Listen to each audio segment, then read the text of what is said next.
Let's all radiate with integrity, authenticity, responsibility, enriching, causing, living Shuddhat Vaida Saivam, the state, space, powers, being, superconsciousness, and Kailasa of Paramashiva. Paramashivoham. Om Nithyananda Paramashivoham. The eternal bliss, Nithyananda. Thank you. Be blissful.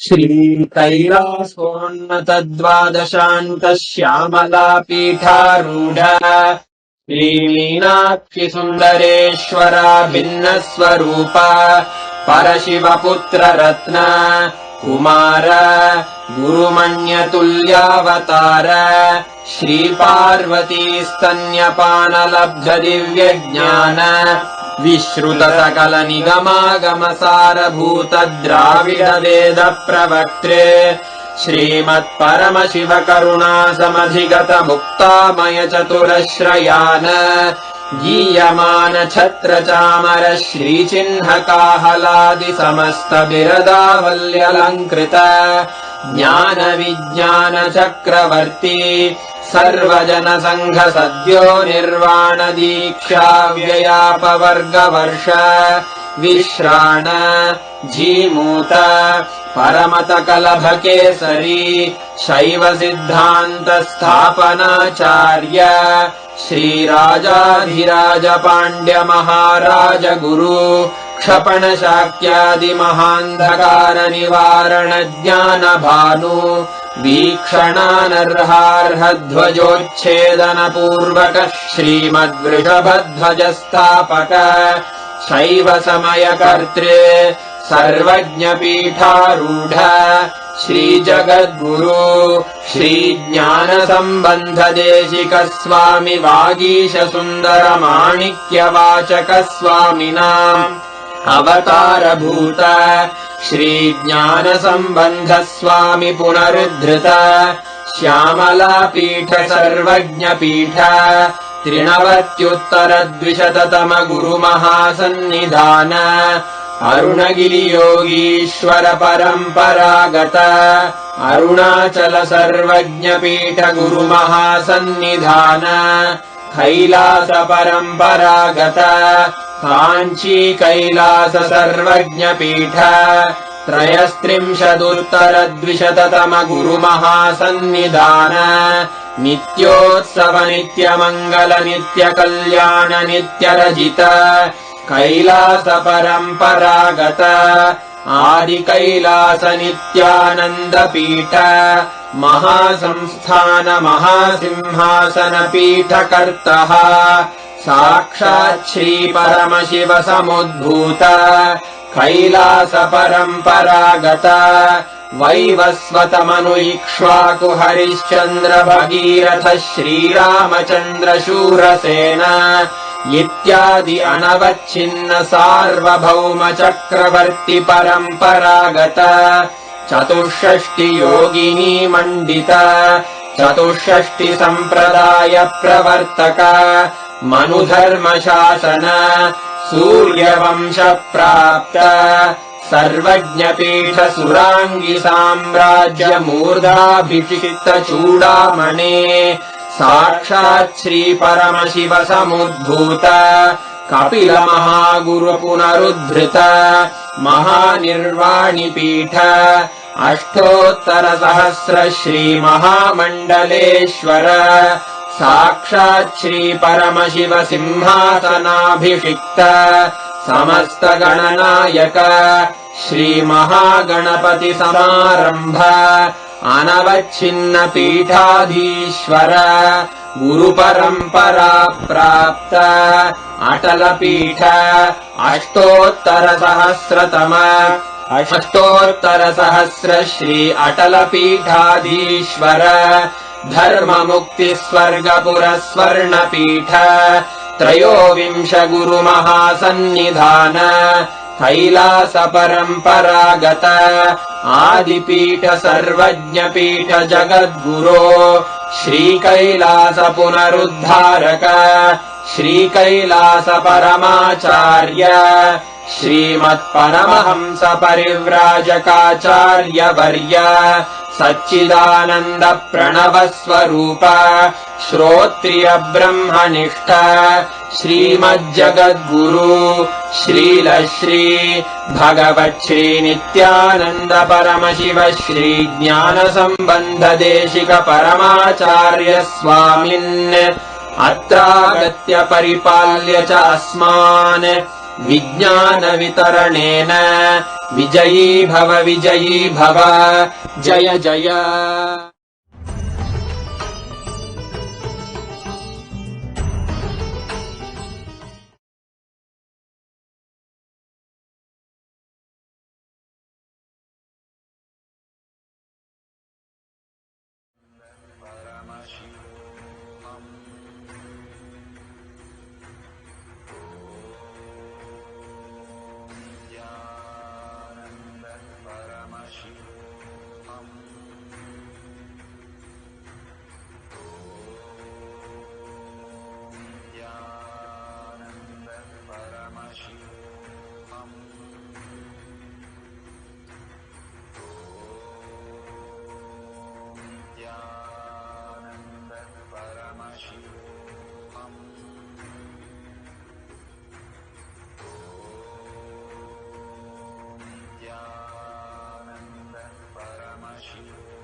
What is power manifestation? Let's hear from Bhagavan himself explaining what is power manifestation.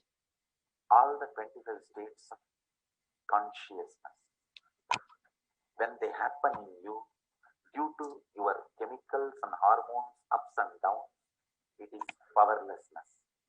When it happens in you, out of your free will and consciousness, it is powerfulness. That's all. When you fall into sleep, it is powerlessness. When you enter into sleep, it is powerfulness. When you fall into dream, it is powerlessness. When you decide to dream, it is powerfulness. So I have added the ultimate powerfulness, Turyadita, in your whole being and doing. Manifest all the powers. Understand, power manifestation is nothing but cognitive shift. It is not work. It is cognitive shift. Understand? It is just cognitive shift. It's not work. Work is a 4-letter word.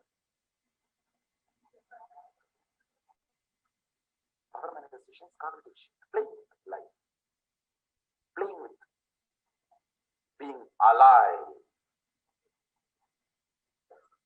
Static matter, dynamic activity, strategic existence, all these three has no boundary.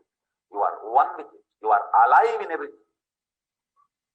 Everything listens to you.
Let Paramashiva's third eye manifest in all our third eyes.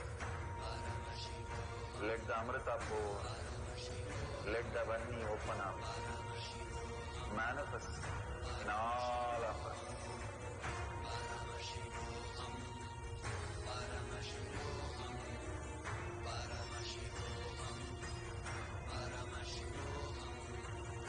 Let Paramashiva overflow, manifest the power in all our third eye.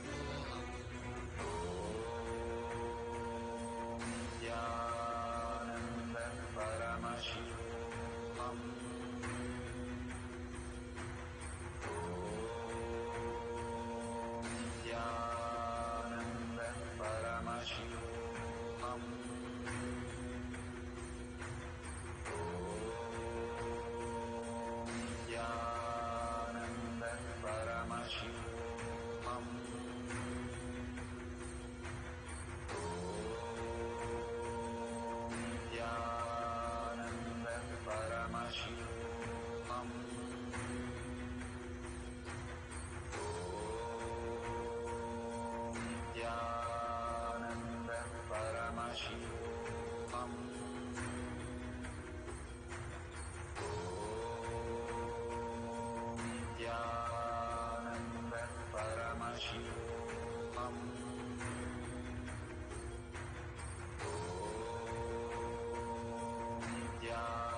Let Paramashiva's third eye manifest in all our third eyes.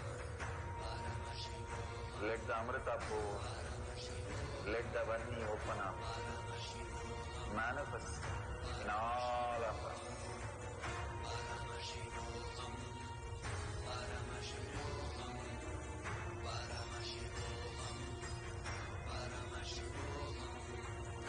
Let Paramashiva overflow, manifest the power in all our third eyes. Nithyananda Paramashivoham.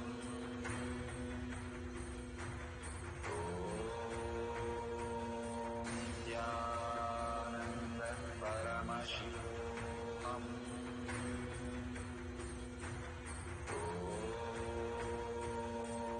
Nithyananda Paramashivoham.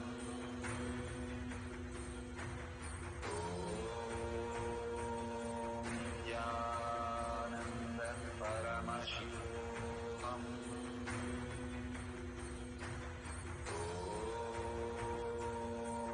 Nithyananda Paramashivoham.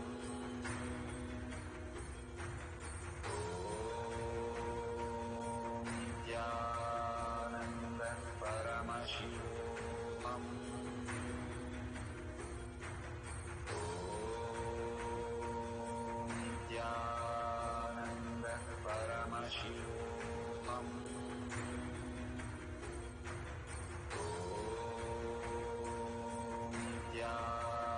Nithyananda Paramashivoham.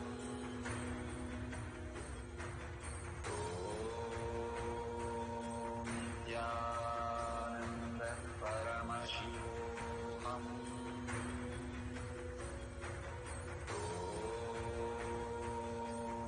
Nithyananda Paramashivoham.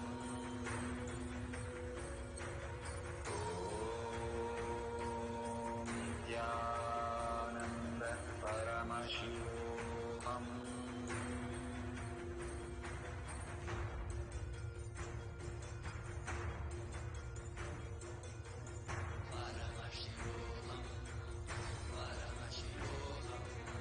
Let Paramashiva's third eye manifest in all our third eyes. Let the Amrita pour, let the Varni open up, manifest in all of us.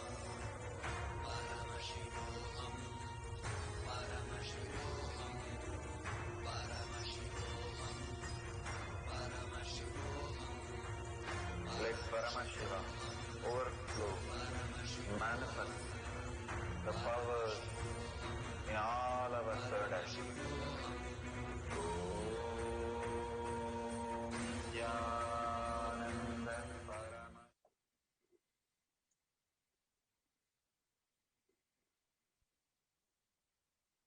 Science of power manifestation is authentic, time-tested, foolproof, and Shastra Pramana. Shastra Pramana are the eternal, unchangeable truth revealed in the source scriptures. Apta Pramana are the experience of the Rishis, Munis, Nagaras, Nayanamars, Alvars, Siddhas, the result of all the Aptas, authorities of Hinduism, the Vedic Rishis, and the scientists who time-tested and verified the science of power manifestation. Atma Pramana, the account of His Divine Holiness, Bhagavan Nithyananda Paramashivam, this millennium's avatar's personal experience of the power manifestation. Shakshi Pramanas are the experience of the millions of disciple devotees and followers initiated into the science of power manifestation by Bhagavan himself. Pratyaksha Pramana, the scientific studies measuring the effect of being in the enlightened state. Let's go to the Shastra Pramana. Shastra Pramana, the eternal truth revealed in the source scriptures.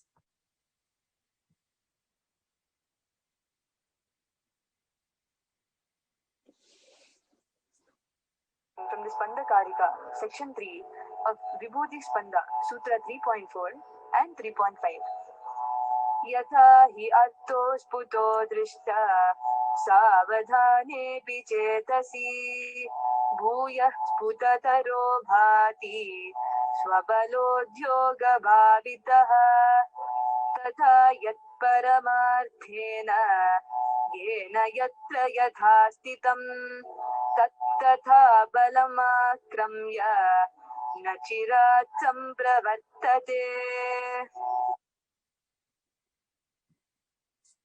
Vibhuti Spanda, Sutra 3.4, 3.5.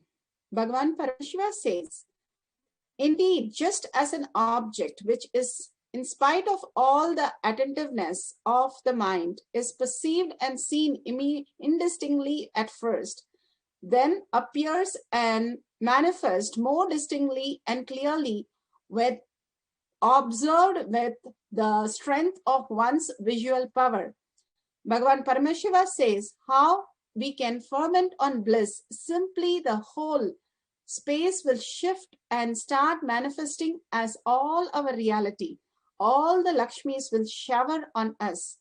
Beautifully, Bhagavan is given how we exist and how the very nature of us exists. The way we exist and continuously manifest as reality, continuously start manifesting as oneness, simply will start the higher reality. When Shivaji was in Egadasi with Tukarams and Sadhus, he was attacked by 2,000 soldiers and everybody came there to capture him. But Shivaji wanted to escape and go so that he can hide. He asked Tukaram if what we need to do. Tukaram did not answer anything and told everybody to just stay, and he continued singing on Krishna. And to a great surprise, they saw that the one person came in and saw everybody looks like Shivaji. So he went back to his Mughal who came to invade him and told that everybody looks like Shivaji. I don't know who is Shivaji. So the Mughal said, okay, kill everybody. So then he said, okay, let me go. And when they were about to go, they saw Shivaji escaping. So they thought Shivaji is escaping and started chasing him. And Vittala himself went all over the place and just disappeared into the oneness space. And they could not find him at all. And then Shivaji understood how just being in the bliss continuously will even save his own life. When even 2,000 soldiers came, Krishna just took care of the whole space. When you reside in the bliss, when you ferment on the bliss, simply everything around you shifts. That is your very nature. We don't have to do anything. The nature, why do we say nature? Because the nature always is in bliss. That's why they're so beautiful. They're so relaxing when you go outside. When you see the trees, when you see the birds, when you see the animals, everything, the very nature, how it exists as a manifestation. They don't exaggerate. They don't ferment on emotion. They don't take negative action. They don't think life is negative. They just stay as whatever happens as prasada, just as happening. Even if there's a destruction, they just stay as happening. There is nothing which cribs or cries or creates a trauma like how we exaggerate on our negative SDHT. Bhagavan says, if you ferment on the bliss, how prasada, every moment is a prasada for us to experience this. We came to celebrate this. When you start putting more on your fermentation of bliss, rather than the SDST and life negative, simply you raise to the higher reality. Now with this, let's move to the Apta Pramana. Apta Pramanas are the Rishis, Ganas, Munis, Nayanamars, who have Siddhas, who have manifested the power. Here you can see the Siddha Purusha, Sai Baba. He is manifesting the Vibhuti for his devotee. He materialized the Vibhuti and to cure him.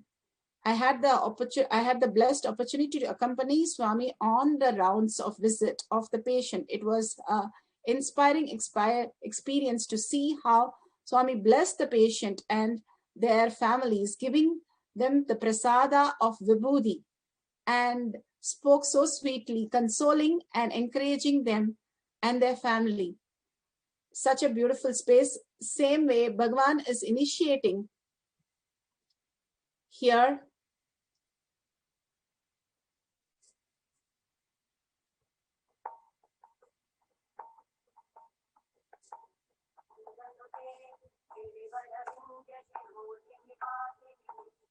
Today we had the Prana Pratishtha of Durga Devi in the morning, the temple. Even though today is 8th day, but Tithi is Saptami Tithi. So the Prana Pratishtha of Mahadevi, Durga, happened, means Durga has landed here to accept our respects and worship and devotion. When she lands, she really lands. And the Prana Pratishtha, along with the Prana Pratishtha of Durga Devi, we also had Prana Pratishtha of Nithyanandeshwara, Nithyanandeshwari and Nithyananda in Singapore. The Singapore deities were consecrated, the Prana Pratishtha was done, and after the Prana Pratishtha, I said Kumkum and Vibhuti will materialize, and it has already started materializing on the deities. Means the Prana Pratishtha is done, the process is complete.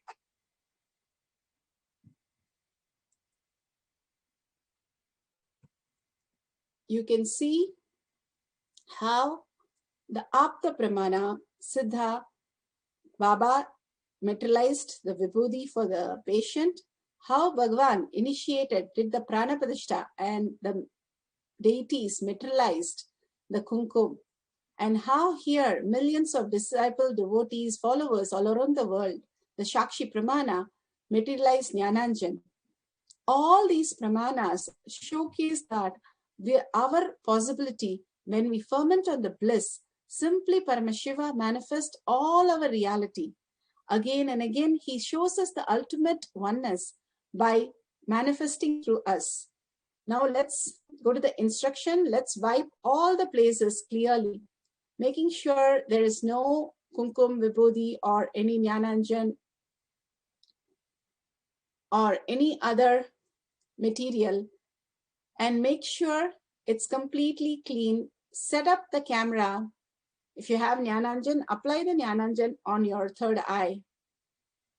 Again and again, download the camera with the timestamp and set the camera up, and again, contemplate on the great truth that Bhagavan has said. Ferment on the bliss. As you are Paramashiva, the only truth, that is the Tyaga, holding the highest cognition that I am Paramashiva, that is the truth. And it doesn't mean that I have to be verified or attested by confirmed, but simply that is the truth. Exaggerating and fermenting on that truth that I am Paramashiva manifests my life as extraordinary space. Again and again, the reactions that we go through is what causes our confusion and all the struggle in our life. When we stop reacting, simply the Paramashiva bliss will just ooze out of us. And simply we can experience the higher reality. Now let's sit straight and